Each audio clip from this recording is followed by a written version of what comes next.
No dia 19 de maio celebrou-se o Dia Mundial do Médico de Família.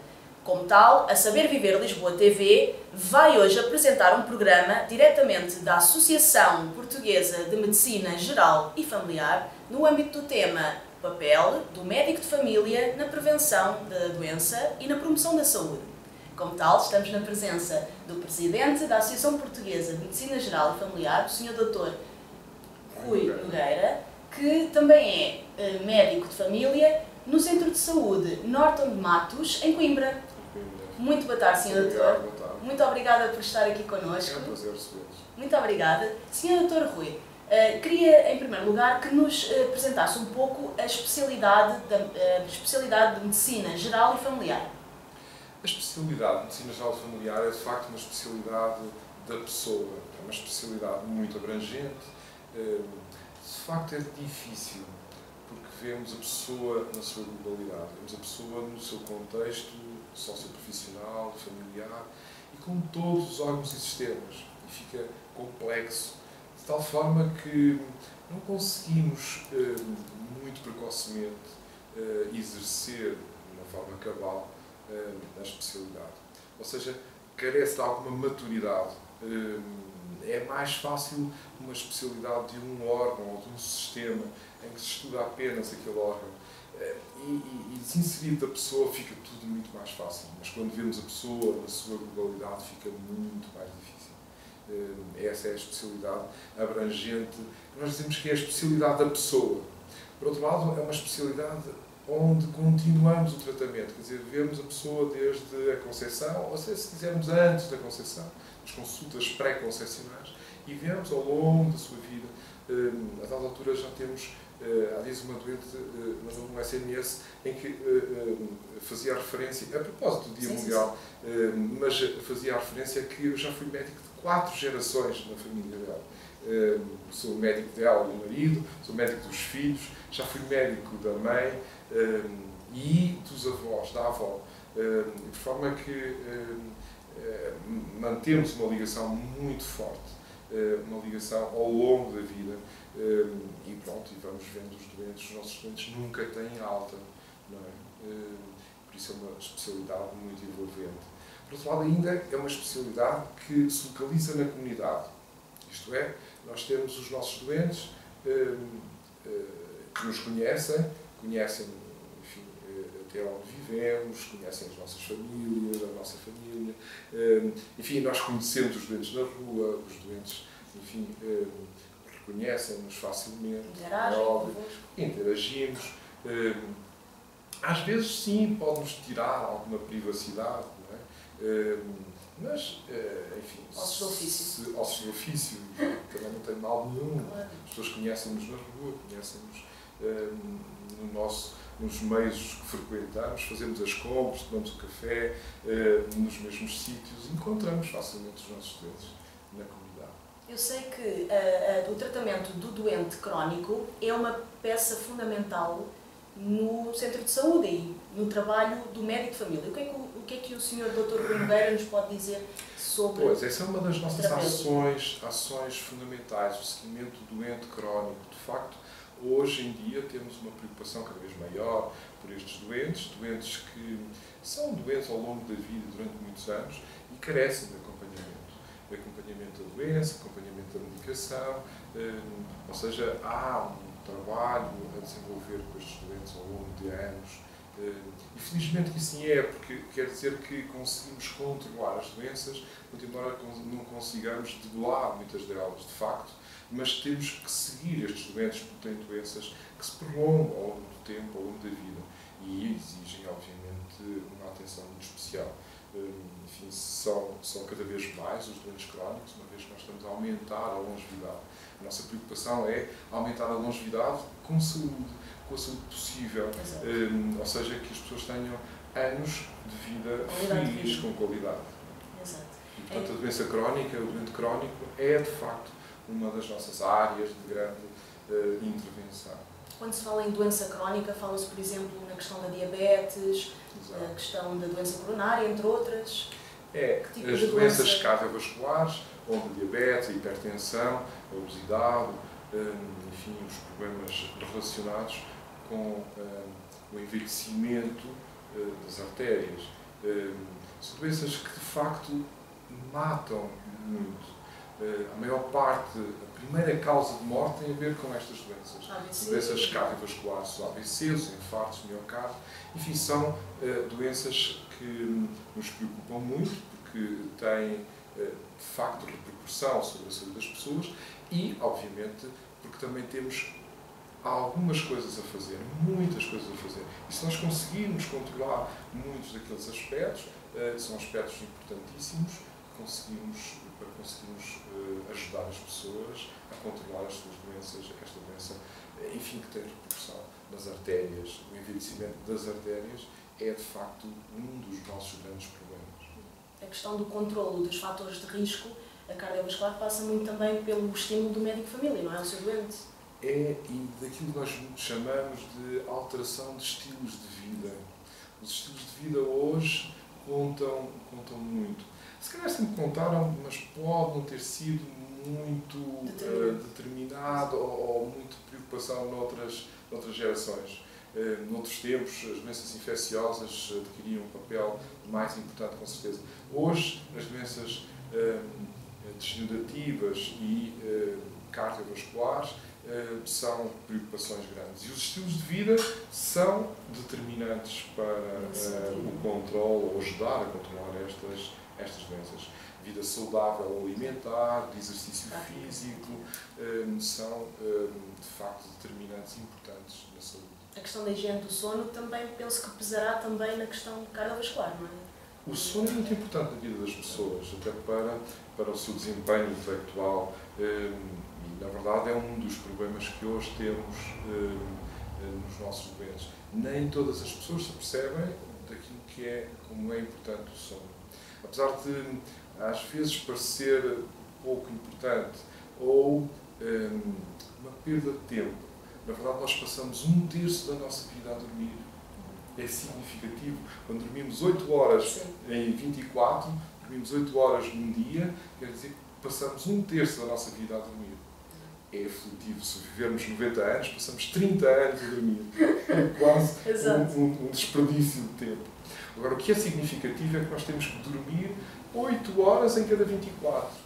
7, 8 horas em cada 24. Ou seja, nós passamos 1/3 da vida a dormir, mas não pode ser, agora vou dormir 30 anos e depois fico despachadinho daqui. Não, eu tenho que dormir 8 horas em cada 24. E se não dormir hoje, já amanhã já não conseguimos dormir aquilo que hoje não dormimos. Ou seja, é de facto necessário haver uma disciplina, aquilo que nós chamamos até uma higiene do sono. Tem que haver uma higiene do sono. Temos que ser cuidadosos com o sono. Se não dormirmos bem, e até em horas certas, porque o nosso organismo funciona num ritmo circadiano, não é? Funciona a horas certinhas, que nos leva a que depois tenhamos necessidades fisiológicas às mesmas horas, mais ou menos às mesmas horas, e também temos sono às mesmas horas.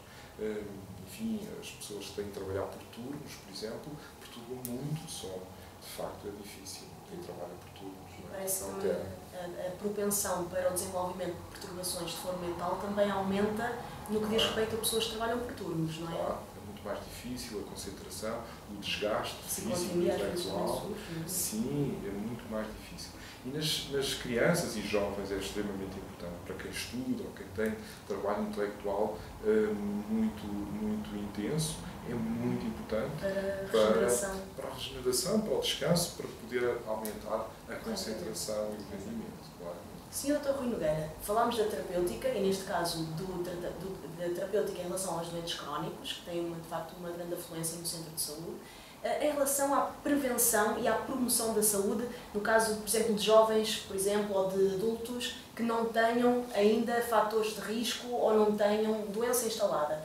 Eu sei que o Centro de Saúde, enquanto porta de entrada no Serviço Nacional de Saúde, tem uma palavra a dizer também na promoção da saúde. Portanto, claro, desde tem realidade. O que é que o Sr. Doutor nos pode dizer? A promoção da saúde e a prevenção da doença são áreas muito importantes. Nós costumamos dizer que preocupamos com os doentes que vêm até à consulta, mas também temos que nos preocupar com os que não vêm. Digamos que temos esta dupla preocupação. Isto porque, na verdade, temos que atuar antes mesmo que a doença ocorra. Quer com a promoção do ensino das pessoas terem capacidade para gerirem a sua própria saúde, para aprenderem a ser saudáveis, que é para aproveitarem aquilo que são os recursos da saúde da melhor maneira. São áreas extremamente importantes para que as pessoas sejam saudáveis ou possam contribuir para a sua saúde, desenvolvimento saudável. Agora, na verdade, nós, ao trabalharmos neste contexto com uma população definida, cada um tem cerca de 1.600, 1.700, agora às vezes um pouquinho mais, porque há falta de regras de utentes. Nós dizemos utentes para não dizer que muitos não estão doentes, não é? Exato. Na verdade, são utentes do serviço, sim. mas preocupamos-nos com todos, mesmo aqueles que não vêm. E, por outro lado, conhecemos e ajuda-nos a conhecer os outros membros da família. Mesmo que aquele membro não esteja doente, a verdade é que eu, ao seguir o avô, conheço e sei quais são os recursos daquele neto que pode ajudar o avô. O contrário também é verdadeiro, na verdade. Ou seja, este contexto de exercício permite-nos, de facto, ser muito abrangentes ao vermos as pessoas no seu contexto familiar e até na sua comunidade, conhecendo a comunidade, os seus meios e os seus recursos, obviamente que nos dá uma perspectiva para a prevenção e para a promoção da saúde. Exato. Boa tarde, Manuel. Antes de mais, obrigada pelo seu contributo. Manuel, tem ideia de qual é o dia que se assinala hoje? O Dia da Saúde. Próximo é o Dia Internacional, é o Dia Mundial do Médico de Família, mas estava próximo. Em relação a este dia, já tinha ouvido qualquer coisa sobre este dia? Não, sinceramente não ouvi. Manuel, qual é a sua opinião acerca da importância do trabalho do médico de família em Portugal? Tem assim alguma ideia? Sabemos que é a porta de entrada. Sim. O médico de família é importante para as pessoas controlarem a sua saúde e para saberem atempadamente o que fazer quando têm alguns problemas, e seria fundamental que toda a gente tivesse, porque parece-me que não é o caso. Exato. Ainda há muita gente que não tem... Existe muita gente, eu próprio tive 7 anos sem ter médico de família, apesar de ter um médico a nível da empresa. Sim. Tive sem médico de família até que resolvi ir ao centro de saúde e expor a situação e imediatamente me arranjaram um médico de família dizendo que tinha havido alterações a nível... De residência, talvez? A nível médico mesmo, teriam saído uns médicos e depois ficaram de atualizar e eu fiquei a aguardar, foi o que me tinham dito inicialmente, para aguardar que uma carta ou uma indicação qual era o médico de família e depois resolvi lá ir e só assim é que resolvi a situação, porque caso contrário não recebi indicações nenhumas. Portanto, quando foi ao centro de saúde, conseguiu voltar a ter médico de família? Quando voltei lá para perguntar porque é que até ao momento não tinham dado nenhuma indicação sobre isso, e disseram que tinha havido mudanças de médicos e que não me tinham colocado em médico nenhum, e quando eu lá fui depois colocaram-me como médico de família. Para si, qual é que é a maior mais-valia de ter um médico de família ao dispor, neste caso, para uma consulta, para... Médico de família é sempre importante para nós sabermos, portanto, para controlarmos e para sabermos o que é que efetivamente temos e o que é que podemos fazer quando temos alguma situação que requer alguns cuidados e que nos transcende a nível de conhecimentos para podermos nos avaliar a nós próprios. Em relação ao ser médico de família em Portugal atualmente, eu sei que há questões complexas que têm vindo a debate, nomeadamente, e como disse, a escassez, não é? A escassez, não sei se é o termo mais adequado, mas, portanto, o menor número de médicos de família para as exigências ou os imperativos que se necessita neste caso. O que é que o Sr. Doutor nos pode dizer, de facto, sobre esse desfazamento entre as necessidades dos utentes e o número de médicos de família disponíveis? Tem duas vertentes que são extremamente importantes. Uma é a sobrecarga que muitos doentes dão para um déficit de médicos. Na verdade, há muitos colegas sobrecarregados com trabalho excessivo. E até em relação ou relacionado com algumas alterações, enfim, de contexto de exercício, há algumas circunstâncias que tornam o exercício mais difícil. A introdução do computador na consulta, há uns anos atrás, veio introduzir-nos, de facto, um avanço que nos ajuda em muitos aspectos, mas também um intruso que entrou na consulta com algumas limitações e algumas exigências nem sempre muito fáceis de resolver, não sabem ser muito saudáveis.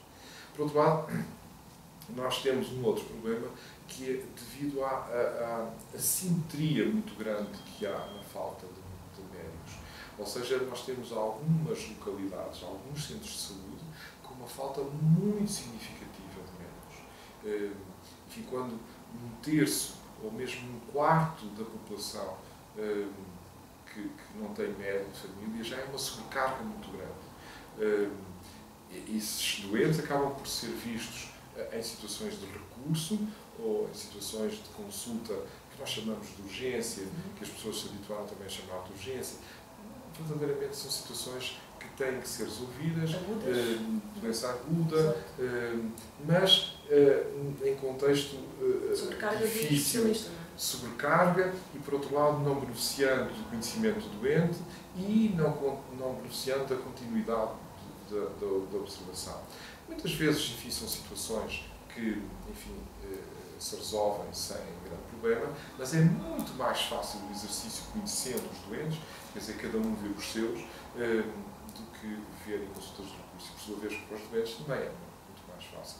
Ou seja, esta é uma outra vertente, é que temos uma assimetria muito grande de acesso às consultas. Uma das características principais é estarmos acessíveis às pessoas. Isto é, são consultas que não precisam de ser pedidas por nenhum sistema burocrático, não têm nenhuma autorização especial, nem sequer são pagas, enfim, a maior parte das pessoas tem isenção, ou não tendo, são taxas moderadoras de baixo custo. Agora, a verdade é que há muitas pessoas que não têm médico de família. 1.300.000 são muitos. E no total são de facto 1.300.000, uma população muito expressiva, é verdade, mas ainda mais grave é quando metade da população numa unidade de saúde não tem médico. Bom, aí as coisas já são muito mais desequilibradas. Portanto, se por um lado há uma sobrecarga muito grande, as unidades de saúde, de modo geral, estão sobrecargadas, os médicos estão sobrecargados com muitos doentes, é verdade, é uma dimensão do problema, mas noutra dimensão ainda mais difícil, mais grave, é que em algumas unidades há muitos doentes sem médico e muitos colegas sobrecarregados ainda mais com estes doentes que não têm médico. De facto, isso preocupa-nos muito. O problema está a ser acompanhado por nós já há mais de 10 anos. E a solução encontrada, e a Associação contribuiu muito para o desenvolvimento desta ideia, a solução é formar equipas multidisciplinares. Ou seja, ajudar-nos e organizar-nos numa equipa de 6 ou 7 médicos, 5, 6, 7 médicos, e enfermeiros e secretários clínicos, e numa equipa multidisciplinar conseguimos dar resposta de uma forma mais organizada, mais resolutiva, isto é, aumentarmos também a capacidade de resolução dos problemas e também de uma forma de ser mais organizada, mais acessível. Bom, e então constituímos estas equipas, desde há 10 anos andamos a constituir estas equipas e temos já mais de 400 equipas no país, mais de 400 unidades de saúde familiar. São estas unidades que entendemos em determinada altura, há 10 anos, que seriam de facto a resposta também para a falta de médicos de família que entretanto ia ocorrer. Porque também aumentamos a nossa capacidade de resposta. De facto, estarmos juntos, fazemos um pouquinho mais de força, que podemos adquirir mais doentes, não é? Seguir mais doentes. O que acontece é que desde há 2 ou 3 anos para cá, esta reforma que estava a decorrer, em curso, começou a abrandar. Nós não responsabilizamos mesmo o Ministério da Saúde, este Ministério da Saúde, por ter deixado abrandar esta reforma. Repara, as coisas são tão significativas que este ano, ainda só estamos em maio, é verdade, mas ainda só foi aberta uma destas unidades no país. Quando estávamos a abrir 40 nos últimos anos, 40 por ano, enfim, temos 400, imagine, este ano ainda só conseguimos uma. E nós precisávamos de 800 destas unidades no país. Ou seja, estamos a meio caminho, ficámos a meio caminho desta reforma de confirmação destas pequenas unidades. Estas pequenas unidades são unidades de proximidade, são unidades próximas das pessoas. O que se passou é que houve interesse político para implementar a reforma. Houve até, digamos que, algum abrandamento enfim, na imaginação. Deixou de haver uma coordenação nacional, as coordenações passaram a ser regionais, começou a haver algum desequilíbrio, mas aí mais depressa que outras. O que é verdade é que estamos parados nesta formação destas equipas. E estas equipas estavam a ser muito importantes. No Norte, por exemplo, é um bom exemplo. De facto, no Norte as coisas correram muito bem, melhor que no resto do país. Eles conseguiram dar a volta e hoje, como têm mais unidades destas, conseguem, na verdade, ter menos pessoas sem médico de família. É já residual o número de pessoas na região Norte que não têm médico de família, porque conseguiram evoluir de uma forma mais rápida na constituição do SEMs, ao contrário daquilo que acontece nas outras regiões do país. E em Lisboa e no Algarve é de facto onde há mais programas, onde há mais população sem médico de família. Por sua vez, estas equipas têm uma oportunidade, são uma oportunidade grande para acolher os novos colegas que se estão a formar. Estão-se a formar nestas unidades, mas quando forem médicos de família, deveriam entrar para unidades novas, ou seja, devia haver um plano de acolhimento dos novos profissionais, dos novos médicos de família, que à medida que se formam, deviam integrar-se nestas unidades, em unidades deste tipo, ou seja, unidades de proximidade. Isso não está a acontecer e é de facto pena, porque nós vamos ter nos próximos anos uma renovação geracional, isto é, os médicos de família, a maior parte tem mais de 50 anos, o que quer dizer que se vai reformar nos próximos anos, enfim, nos próximos 10 anos vão-se reformar grande parte dos médicos de família e vamos acolher novos médicos de família que se estão a formar. Nós hoje temos 1.600, mais de 1.600 médicos em formação durante o internato. Ou seja, nos próximos 4 anos, pelo menos estes, já sabemos que vão ser acolhidos, ou deveriam ser acolhidos nestas novas unidades. Não está garantido, porque não há essa lacuna, não é? Esse desfazamento de necessidade e oferta de... Há falta de sítios para pôr os novos colegas, unidades. Ou seja, unidades organizadas. Portanto, temos que ser mais céleres a organizar estas unidades, de forma a acolhermos de uma forma mais razoável os colegas que se vão formando. E assim também conseguimos, de algum modo, dar resposta não só ao acolhimento destes colegas, mas também dar resposta às populações que estão mais carentes. Também aumentando a capacidade da resposta, porque se estivermos organizados conseguimos responder melhor àquilo que são as necessidades das pessoas. Mas essa questão desse desfazamento entre a necessidade das populações e a oferta e a criação de unidades prender-se-á com uma questão de orçamento ou foi falta de vontade política? Não, é falta... conjunto multifatorial? Não, olha, repara, até é muito curioso porque a Troika, o memorando da Troika, incluía estas unidades um dos pontos em relação à saúde, um dos pontos do memorando era precisamente a constituição de unidades deste tipo. Algo inexplicável. Algo inexplicável. Houve alguma falha de comunicação? Falha de opção, de estratégia, enfim, apesar de nós alertarmos para a necessidade de criarmos mais unidades, ou seja, era preciso, e temo dito, era preciso aproveitar aquilo que é o know-how das equipas que já estão constituídas. São equipas inovadoras, são equipas com os profissionais mais destemidos, que inovaram, que trouxeram conhecimento para as unidades, que organizaram e têm experiência na organização.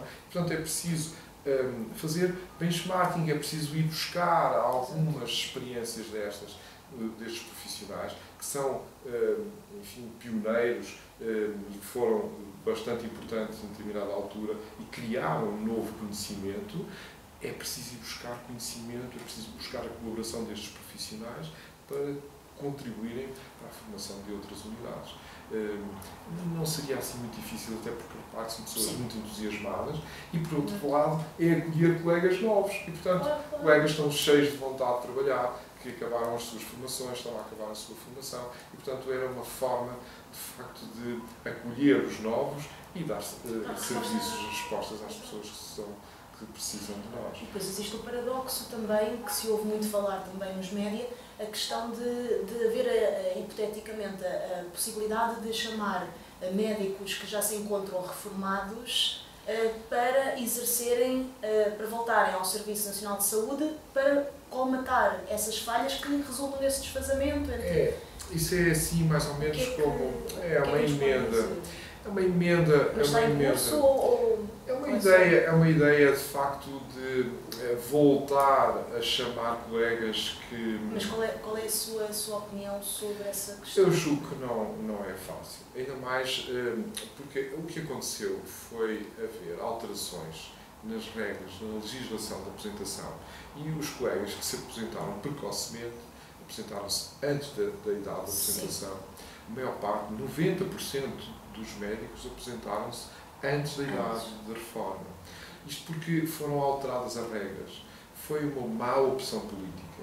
É responsável, em parte, pela situação que nós temos. Por essa assimetria. Por esta assimetria e mesmo pela dificuldade de termos hoje médicos. Ou seja, houve colegas que foram empurrados para fora do sistema, nitidamente.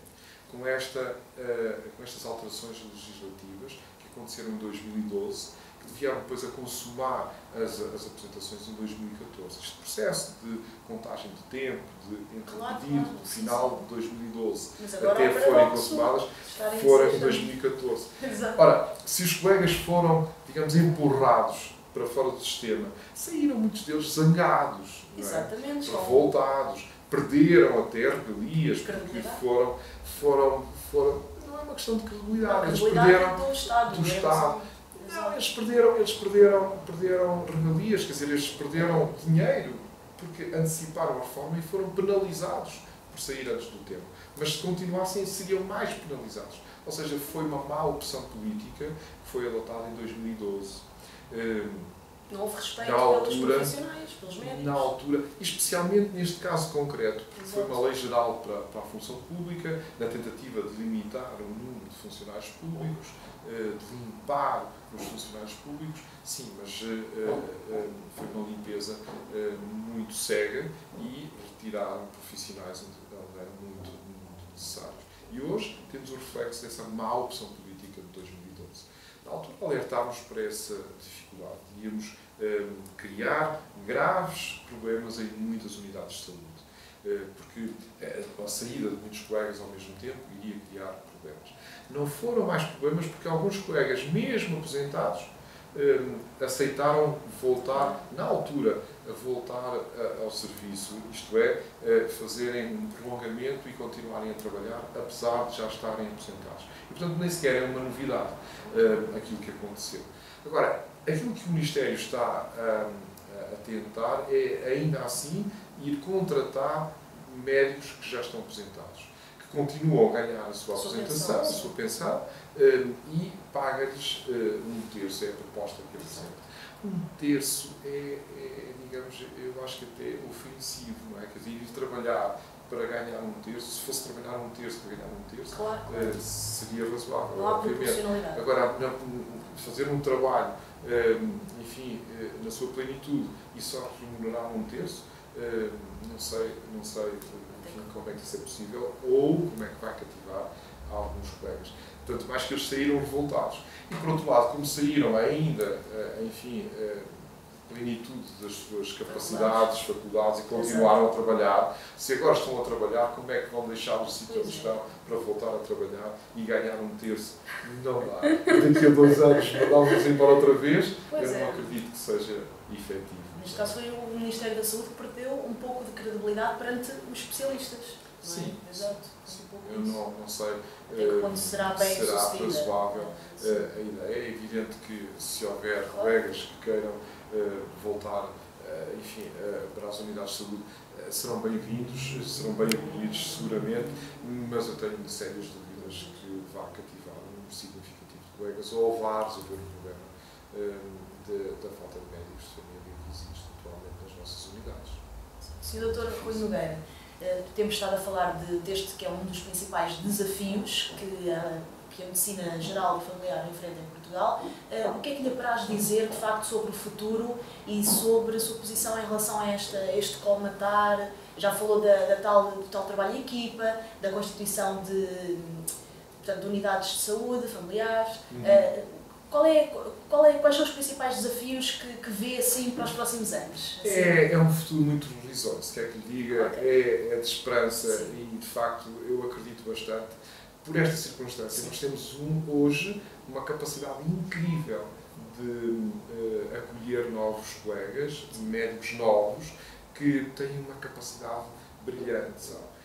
É evidente que estão de informação, é verdade, não se faz de um dia para o outro, nós sabemos que é assim, carece de experiência sim, mas temos a boa vontade de centenas de colegas, milhares de colegas que estão jovens e que estão a iniciar a sua carreira. E, portanto, o futuro é risonho. Digamos que daqui a 3 ou 4 anos esta situação está completamente ultrapassada e temos um conjunto muito significativo de colegas novos e muito bem preparados para acolhermos as nossas unidades. Vai ser muito bom. E é bom ser médico de família e os colegas estão muito empenhados, são colegas, enfim, jovens e bem preparados. Eu julgo que falta-lhes o tempo, é evidente, a experiência, mas quando tiver a experiência aliada à sua vontade e à sua capacidade, será perfeito. Sr. Dr. Rui Nogueira, em relação, para terminarmos, em relação ao Dia Mundial do Médico de Família, que se assinalou agora há 2 dias, o que é que nos pode dizer sobre, de facto, o dia 19, Dia Mundial do Médico de Família? Olha, foi um dia muito bonito. Foi a primeira vez que comemorámos o Dia Mundial do Médico de Família em Portugal, enfim, com esta dimensão. De facto, em boa hora fizemos, porque é uma adesão incrível. A adesão que tivemos para o nosso Dia Mundial é muito boa. Nós estamos em 60 localidades, com cerca de 500 médicos de família na rua, em contacto com a população. A decisão foi mesmo essa, quer dizer, não fazer as comemorações dentro das unidades, não fazermos as comemorações para os médicos de família, mas fazer as comemorações para a comunidade, mostrarmos à comunidade aquilo que é a figura do médico de família, enaltecer a figura do médico de família. E é isso que estamos a fazer neste Dia Mundial do Médico de Família, que é assinalado em todo o mundo. Foi criado em 2010, no Congresso Mundial da nossa Organização Mundial. Nós temos uma Associação Mundial dos Médicos de Família, onde a nossa associação está federada, e essa Organização Mundial achou por bem criar este Dia Mundial da nossa especialidade, Dia Mundial do Médico de Família. E de tal forma que é muito curioso, não há nenhuma especialidade que tenha um Dia Mundial de celebração. Pois. Até agora, não é? Quer dizer, pode ser uma ideia para outras especialidades, mas é a única especialidade que tem um Dia Mundial. Por outro lado, é significativo que há dias mundiais, sim, para as doenças. Sim, nós temos, sim, da obesidade, sim, o mês do coração. Há de facto já algumas iniciativas, enfim, notáveis nesta área, mas não há nenhuma de uma especialidade.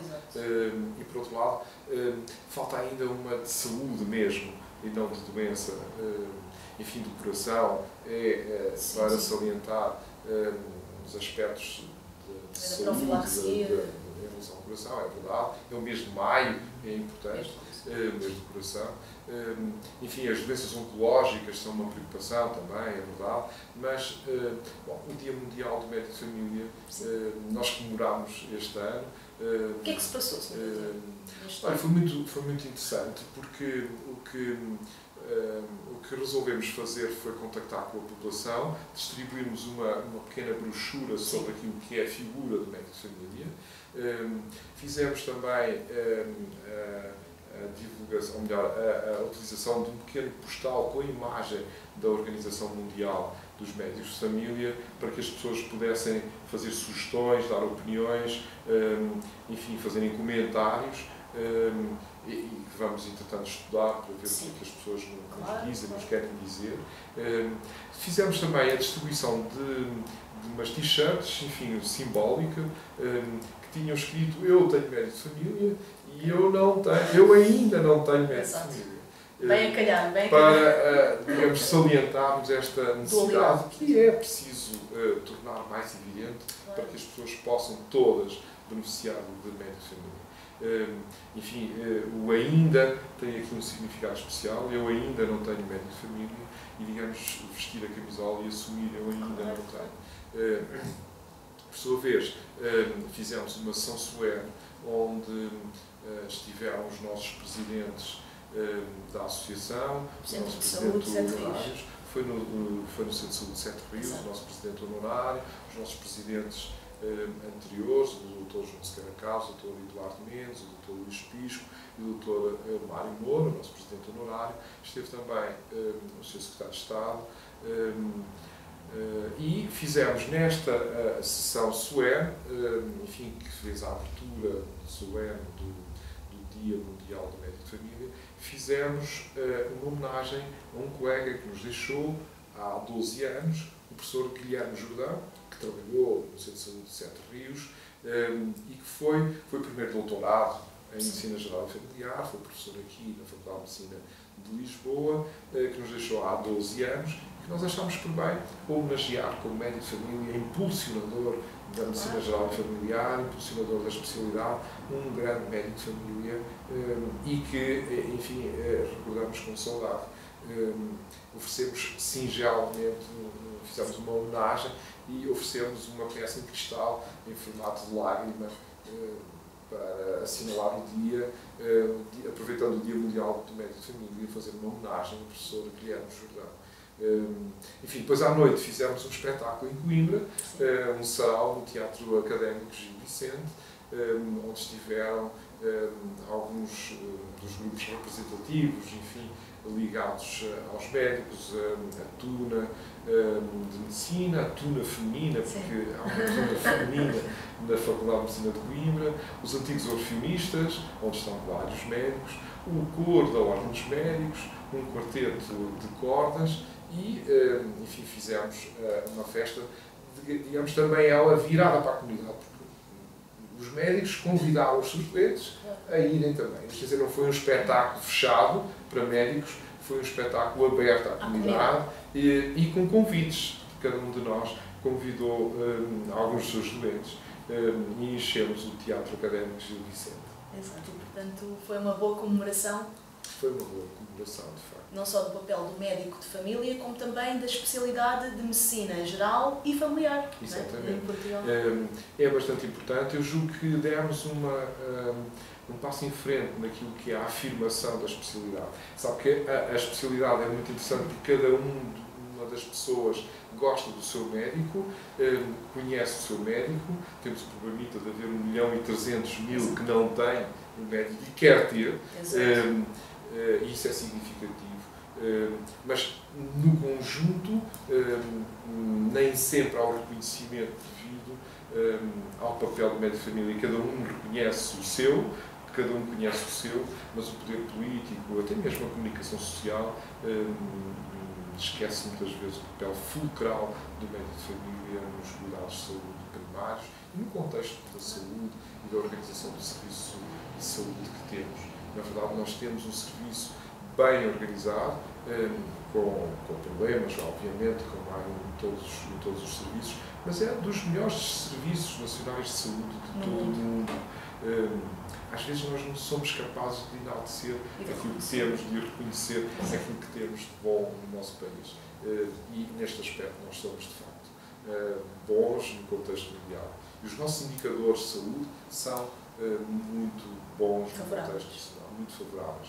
É evidente que há países que conseguem mais do que nós, mas no desenvolvimento que o nosso país tem, em comparação com outros países, nós estamos entre os melhores. Portanto, saber o seu primeiro e último nome? Luciana Freire. Luciana, prazer em estar aqui consigo. Luciana, sabe qual é o dia que se assinala hoje? Não. Está relacionado com saúde.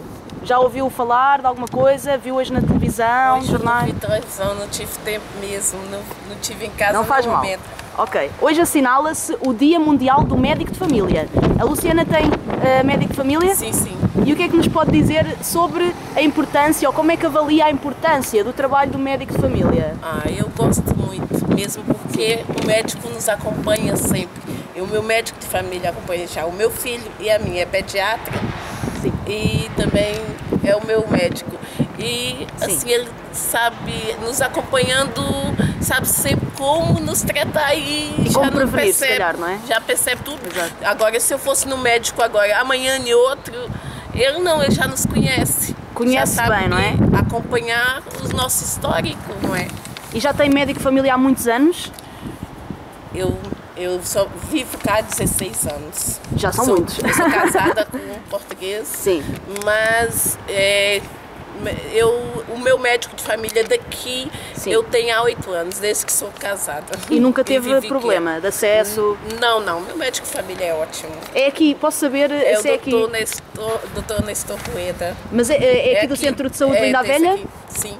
Muito bem. E o que é que nos pode dizer sobre a importância da prevenção? Pensa que o médico de família também pode ajudar a prevenir antes da doença aparecer?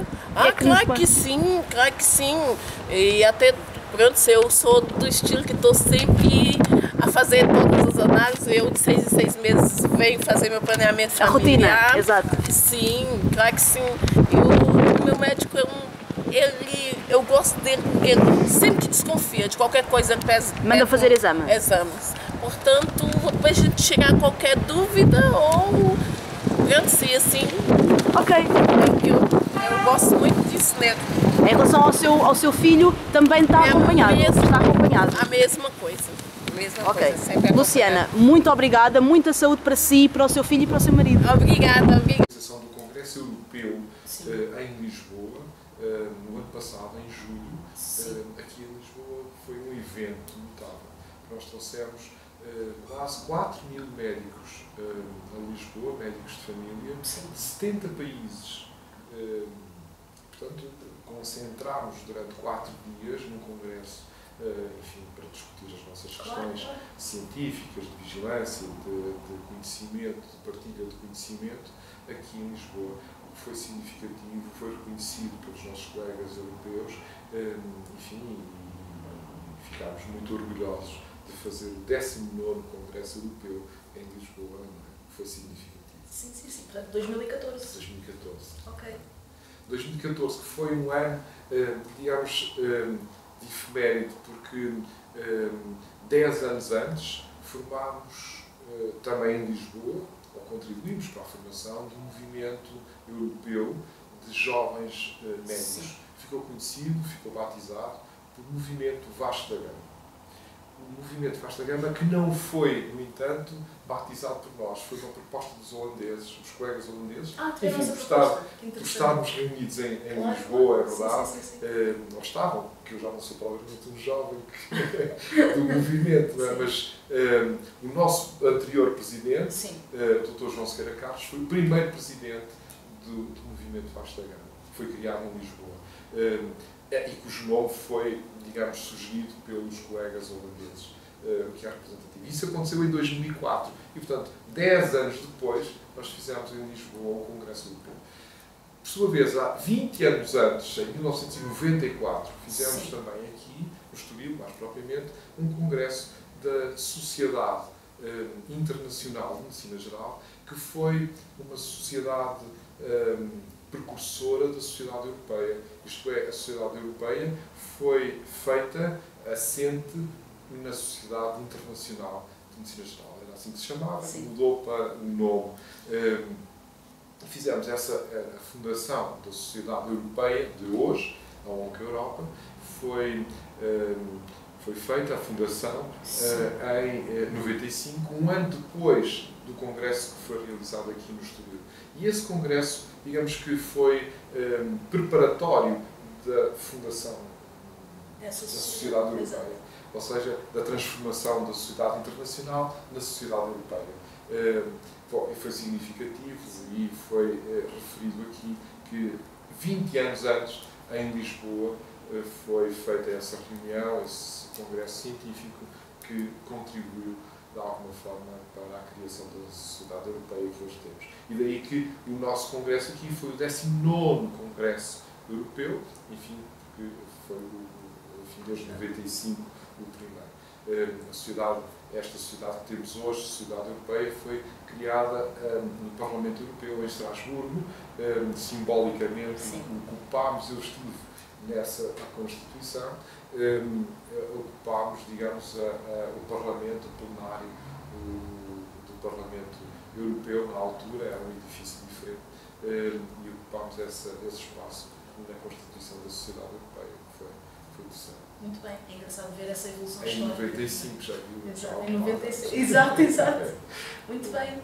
Para fechar a entrevista, gostaria de lhe pedir umas breves palavras, se pudesse dizer em breves palavras o que significa para o Sr. Doutor, de facto, ser médico de família e falar também em breves palavras sobre a Associação Portuguesa de Medicina Geral e Familiar.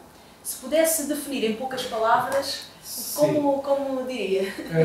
Ser médico de família é exercer medicina na sua plenitude. É uma paixão. É muito bom. É evidente que não é fácil, é difícil, mas, digamos, adquire-se ao longo do tempo. Na verdade, quem gosta de ser médico, gosta de ser médico de família. Eu acho que é, digamos, a paixão de qualquer pessoa, enfim, de ser médico de família.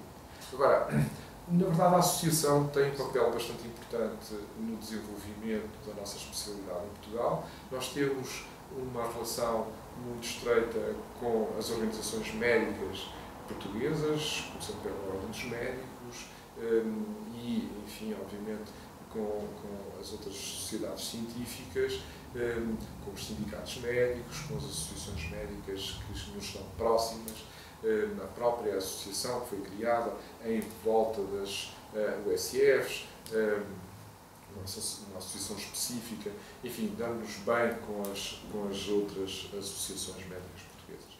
E depois temos uma relação internacional que é também bastante importante, isto é, relacionamos logo com a nossa sociedade europeia, onde estamos, enfim, federados.